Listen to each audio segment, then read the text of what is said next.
сега вечерта и утре сутринта, съответно, когато я правя. Днеска е неделя, така че трябва да вляза да се къпя. И сега ще ви покажа с кои съм. Ще използвам този на Head and Shoulders, който и примахва пръхот и се грижи и чисти скалпа. И този за тяло на Балея. Така хора, аз влизам се къпя и след като се къпя ще се включа. Здравейте хора, аз се изкъпах и сега трябва да си изсуша косата.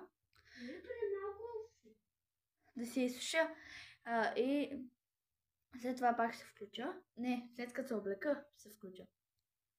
Чао.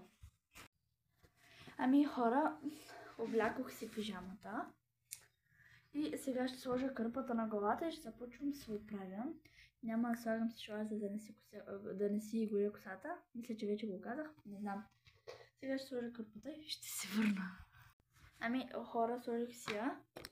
И по принцип аз си слагам мицеларна вода, след като се къпя, крем и малко гланс.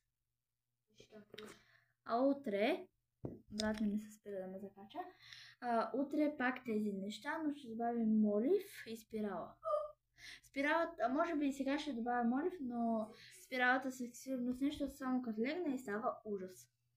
Нямаш спирала. Имам спирала, виж. Имам даже две. В банята има още една. Не, тук я даш.